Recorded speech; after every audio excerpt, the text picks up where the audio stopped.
Hello प्यारे बच्चों, आज की क्लास में मैं आपको सिखाऊंगा ट्रिग्नोमेट्रिक टेबल जो होती है सम स्पेशल एंगल्स के लिए, उसको कैसे बनाते हैं। काफ़ी बच्चों को प्रॉब्लम आती है कि टेबल को कैसे लर्न करें, कैसे हमें स्पेशल एंगल्स की वैल्यू पता लगेगी। तो ये सारी प्रॉब्लम्स को सॉल्व करने के लिए मैं आपको एक ईजी ट्रिक सिखाऊंगा। उस ट्रिक से आप पूरी टेबल को बड़ी ईजीली तैयार कर लेंगे। ठीक है, तो चलिए मैं आपको टेबल बनाने का तरीका सिखाता हूँ। तो ट्रिग्नोमेट्रिक रेशियोज़ के बारे में हम लास्ट वीडियो में डिस्कस कर चुके थे। तो अब हम देखेंगे कि वो ट्रिग्नोमेट्रिक जो रेशियोज़ थे, यानी कि साइन, कॉस, टेन, कॉट, सेक और कोसेक, ये 6 ट्रिग्नोमेट्रिक रेशियोज़ हमने लास्ट क्लास में डिस्कस किए थे। ठीक है, तो कुछ पर्टिकुलर एंगल हैं जैसे 0, 30, 45, 60 और 90। इन स्पेशल एंगल्स के लिए, इन पर्टिकुलर एंगल्स के लिए अगर आपको इन ट्रिग्नोमेट्रिक रेशियोज़ की वैल्यू चाहिए तो किस तरीके से आप इन वैल्यूज़ को फाइंड करेंगे। तो देखिए, याद करने का बहुत लंबा प्रोसीजर है, याद करने में आपको दिक्कत होगी। देखिए, एक शॉर्ट ट्रिक मैं आपको बताता हूँ। ट्रिक में क्या करना है आपको कि ये देखिए कितने ट्रिग्नोमेट्रिक स्पेशल एंगल्स हैं, 1 2 3 4 5 स्टार्टिंग 0 से। तो 0 1 2 3 4, देखिए ऊपर लिख लीजिए साइड में 0 1 2 3 4। ठीक है, अब 4 का इन सब में क्या कर दीजिए, डिवाइड। तो हमने 4 का डिवाइड इसमें भी किया, इसमें भी, जितने भी डिजिट्स हमने लिखे थे उन सब में 4 का डिवाइड किया। अब इन सब का क्या निकालेंगे, स्क्वायर रूट निकालेंगे और आपको वैल्यूज़ मिलती जाएंगी। देखिए, सबसे पहले हमने इसका स्क्वायर रूट निकाला। तो देखिए 0/4 यानी कि 0। अब 0 का स्क्वायर रूट क्या होगा, 0। ठीक है, यानी कि साइन 0 की जो वैल्यू है वो क्या होगी, 0 होगी। ठीक है, अब इसका स्क्वायर रूट निकालते हैं। तो देखिए 1 का स्क्वायर रूट 1/4 का स्क्वायर रूट 2, यानी कि दूसरी जो वैल्यू मिली आपको साइन 30 की, वो कितनी मिली, 1/2। ठीक है, ईजी है, आसान है, समझ में आ रहा होगा। अब इसका स्क्वायर रूट निकालते हैं। तो 2 से 4 डिवाइड हो जाएगा 2 टाइम, तो ऊपर कितना आएगा, 1। 1 का स्क्वायर रूट क्या होगा, 1, और 2 का स्क्वायर रूट √2। ठीक है, रूट निकलेगा नहीं तो √2 ऐसे ही लिखा रहने देंगे। ठीक है, अब इसका स्क्वायर रूट निकालेंगे। तो 3 का स्क्वायर रूट निकलेगा नहीं तो √3, और 4 का स्क्वायर रूट हुआ 2। तो ये तीसरी वैल्यू मिल गई आपको साइन 60 की, कितनी, √3/2। अब इसका स्क्वायर रूट निकालेंगे। तो देखिए 4 से 4 कैंसिल हो गया 1 टाइम, और 1 का जो स्क्वायर रूट है वो कितना होगा, 1 होगा। तो साइन 90 की वैल्यू कितनी हो गई, 1 हो गई। इस तरीके से आपको सारे ट्रिग्नोमेट्रिक रेशियोज़ की वैल्यू फाइंड करना सिखाएंगे अब हम। देखिए पहले साइन की वैल्यू मिली हमें, साइन 0 की वैल्यू 0, साइन 30 की 1/2, साइन 45 की 1/√2, साइन 60 की वैल्यू √3/2 और साइन 90 की वैल्यू 1। ठीक है, पहला स्टेप हमारा कंप्लीट हो गया फर्स्ट वाली वैल्यूज़ का, साइन की वैल्यूज़ का। ठीक है, अब भले ही आप इनको इरेज कर सकते हैं। अब हमने इनको इरेज कर दिया। ठीक है, बस हमें यही फर्स्ट लाइन की वैल्यूज़ निकालने के लिए ये ट्रिक यूज़ करनी थी। ठीक है, अब इसके बाद क्या करना है, अब हमें कॉस की अगर वैल्यूज़ लिखनी है तो बिल्कुल आसान सा तरीका, आपने इधर से लिखना स्टार्ट किया था, अब इस साइड से लिखना स्टार्ट कर दीजिए, इस साइड से लिखना स्टार्ट करिए। तो देखिए इस साइड में पहले क्या आ रहा है, 1, यहाँ लिख दीजिए। फिर क्या आ रहा है, √3/2, फिर क्या आ रहा है, 1/√2, फिर क्या आ रहा है, 1/2, फिर क्या आ रहा है, 0। तो देखिए अब ये सारी वैल्यूज़ जो हमने पलट के लिखी हैं, ये सारी वैल्यूज़ किसकी हो गई, कॉस की। जैसे कॉस 0 की वैल्यू 1, कॉस 30 की √3/2, कॉस 45 की 1/√2, कॉस 60 की 1/2 और कॉस 90 की वैल्यू 0 हो गई। इस तरीके से आपको साइन और कॉस दोनों की वैल्यू ईजिली मिल गई। आ रहा है ना समझ में, क्लियर है सबको। ठीक है, अब देखिए टेन की वैल्यूज़ निकालनी है। तो हमने ट्रिग्नोमेट्रिक रेशियो वाली वीडियो में पढ़ा था कि टेन थीटा जो है वो किसके इक्वल होता है, साइन थीटा/कॉस थीटा के इक्वल होता है ना। Tan theta is equal to sine theta cos theta. तो देखिए अब यहाँ पर टेन की जब वैल्यूज़ निकालेंगे तो साइन वाली वैल्यूज़ में कॉस वाली वैल्यूज़ का क्या लगाएंगे, डिवाइड। तो देखो 0/1 कितना आएगा, 0। 0/1 कितना हुआ 0, ठीक है। अब इधर डिवाइड लगाएंगे 1/2 में डिवाइड लगाया √3/2 का, तो 2 से 2 कैंसिल हो जाएगा 1/√3, तो tan 30 की वैल्यू 1/√3। tan 45 की निकालनी है तो देखिए 1/√2 और डिवाइड बाई 1/√2, √2 से √2 कैंसिल 1/1 यानी कि 1, तो tan 45 की वैल्यू कितनी हो गई 1 हो गई, ठीक है। इसके बाद tan 60 की वैल्यू निकालेंगे तो देखिए फिर वही डिवाइड, 2 से 2 कैंसिल हो गया, √3/1 यानी कि √3।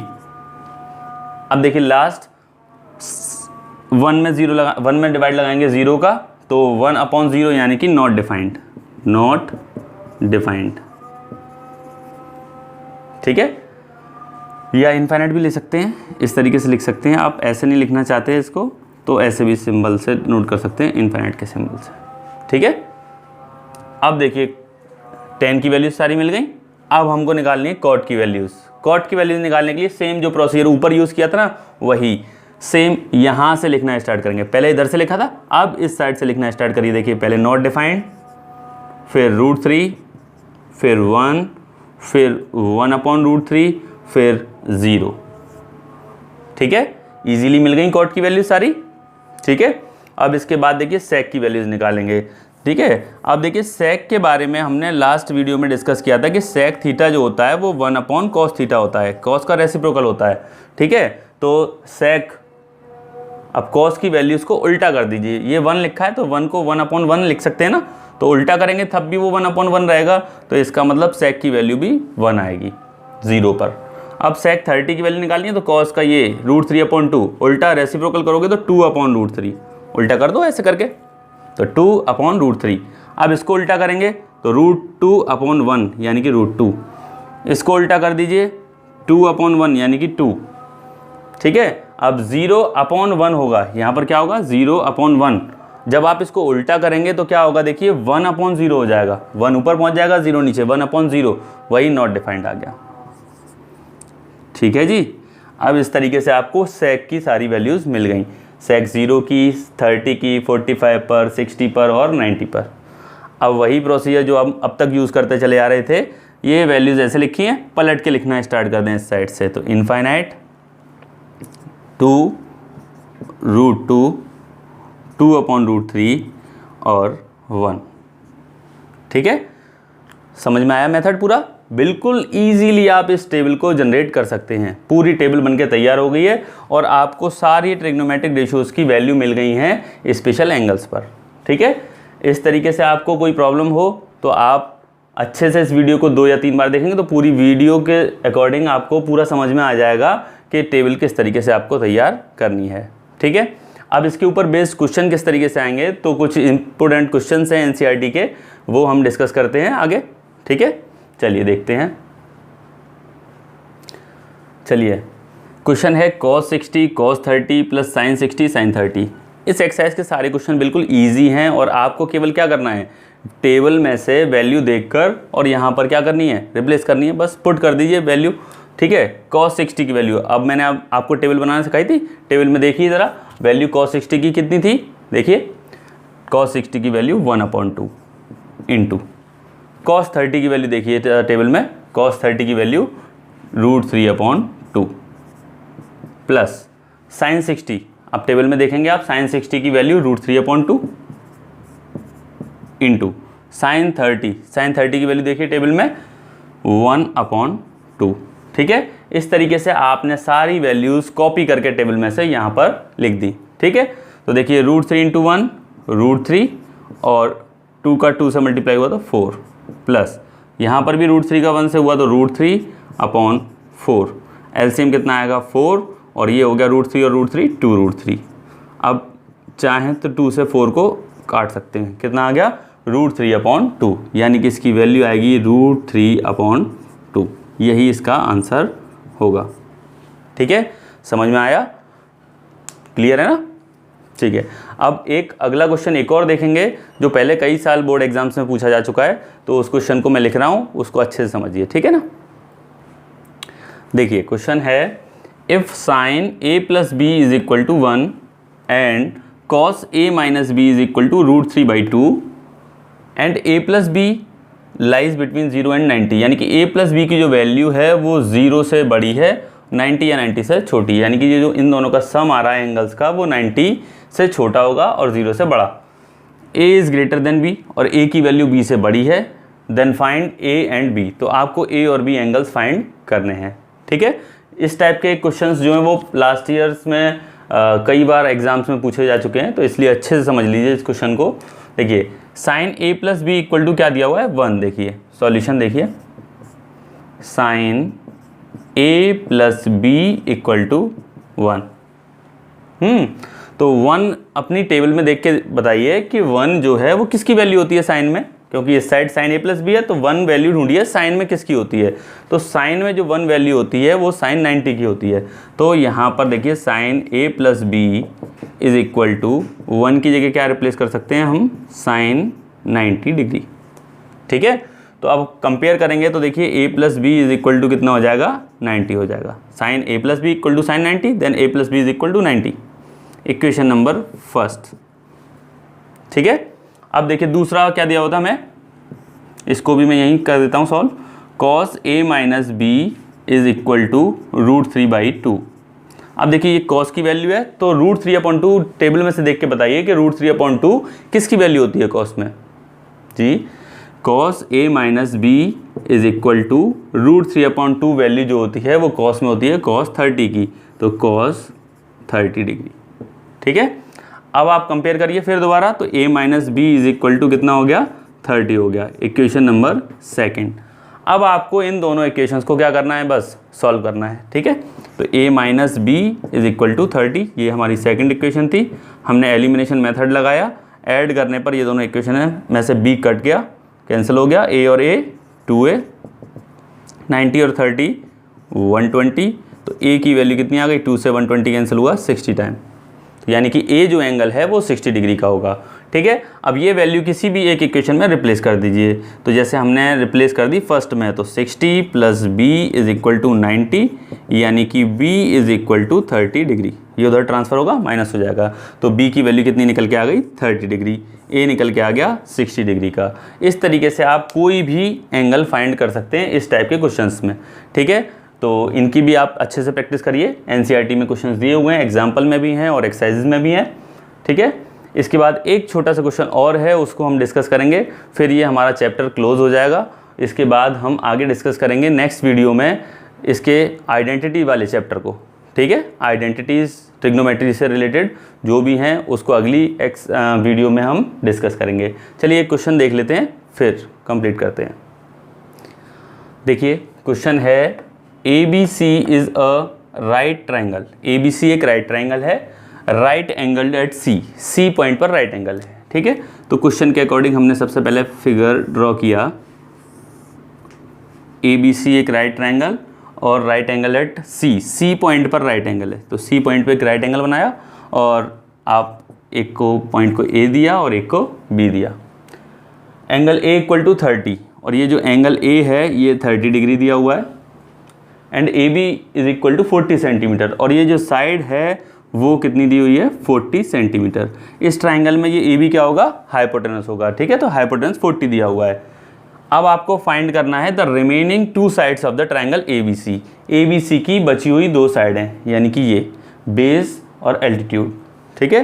परपेंडिकुलर फाइंड करना है और बेस, यानी कि AC और BC फाइंड करनी है आपको, ठीक है। देखिए सॉल्यूशन इसका, आपको देखिए ऐसे क्वेश्चंस में क्या करना है, सबसे पहले ये देखना है आपको कि कौन सी एक साइड आपको गिवन है। हाइपोटेनस गिवन है तो ऐसे ट्रिग्नोमेट्रिक रेशियोज का यूज़ करिए जिसमें हाइपोटेनस यूज़ होती हो, जैसे sine perpendicular upon hypotenuse, cos base upon hypotenuse, या सेक हाइपोटेनस अपॉन बेस, या फिर कोसेक हाइपोटेनस अपॉन परपेंडिकुलर। तो इनमें से कोई भी एक ट्रिग्नोमेट्रिक रेशियोज का यूज़ करके आप निकाल सकते हैं, जो आपको अच्छा लगे उसको यूज़ कर सकते हैं, ठीक है। जैसे अब यहाँ हमें पहले बेस निकाल लेते हैं, AC निकालते हैं। तो AC इस एंगल A के लिए क्या है, बेस है ना।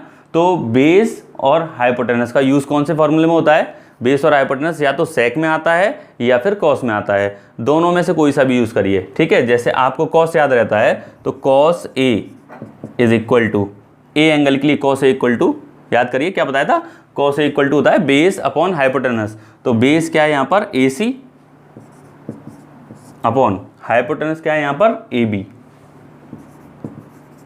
तो cos A की वैल्यू देखिए यहाँ पुट करिए 30 इक्वल टू AC पता नहीं है आपको अपॉन AB कितना है 40। ठीक है, हमने क्या किया, बस वैल्यू लिख दी। A की वैल्यू 30 पता थी हमें, हमने वो रिप्लेस कर दी, और AB की वैल्यू 40 थी वो रिप्लेस कर दी। ठीक है, अब इसके बाद हमें क्या करना है, बस इसको सॉल्व करना है। तो cos 30 की वैल्यू हमें टेबल में से देखनी है। तो cos 30 की वैल्यू टेबल में से देखिए कितनी होती है, √3/2 is equal to AC upon 40। 2 से ये 40 कैंसिल हो गया 20 टाइम, क्रॉस मल्टीप्लाई किया तो AC निकल के आ गया 20√3 सेंटीमीटर। ठीक है, यानी कि ये जो AC है आपकी वो 20√3 सेंटीमीटर की होगी, यानी कि एक आंसर आपका आ गया है। ठीक है, अब ये निकल के आ गई 20√3 सेंटीमीटर, निकल आया एक आंसर। अब देखिए, अब दूसरा BC, इसकी वैल्यू फाइंड करनी है। तो इसको आप दो तरीके से सॉल्व कर सकते हैं। अब आगे या तो आप पाइथागोरस थ्योरम लगा दीजिए यहाँ पर, h² is equal to P² + B², उससे भी सॉल्व हो सकता है। या फिर दूसरा तरीका यही है कि ट्रिग्नोमेट्रिक रेशियोज का यूज़ करिए, क्योंकि ये इस ट्राइंगल में इस A एंगल के लिए क्या है, परपेंडिकुलर है, और ये क्या है, हाइपोटेनस। तो फॉर्मूला यूज़ कर लीजिए। परपेंडिकुलर अपॉन हाइपोटेनस कौन से फॉर्मूले में आते हैं, साइन में। परपेंडिकुलर अपॉन हाइपोटेनस या तो साइन थीटा यूज़ करिए, या फिर कोसेक से भी सॉल्व कर सकते हैं, क्योंकि cosec theta is equal to होता है हाइपोटेनस अपॉन परपेंडिकुलर, वैसे भी सॉल्व हो सकता है। ठीक है, तो मैं अभी साइन से ही सॉल्व कर देता हूँ। तो sine A equal to BC यानी कि परपेंडिकुलर अपॉन हाइपोटेनस AB। देखिए साइन A यानी कि sine 30 is equal to BC पता नहीं है हमें, अपॉन AB 40।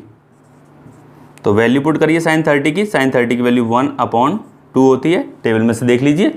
तो BC अपॉन 40, 2 से ये 40 कैंसिल हुआ 20 टाइम, क्रॉस मल्टीप्लाई किया, और यहाँ से BC हमारी निकल के आ गई 20 सेंटीमीटर।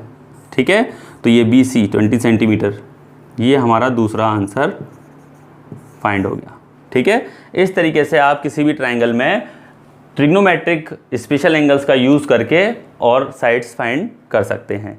ठीक है, तो अब आप क्वेश्चंस की प्रैक्टिस करिए। NCERT की एक्सरसाइज में दिए हुए हैं इस टाइप के बहुत सारे क्वेश्चंस, उनको प्रैक्टिस करिए।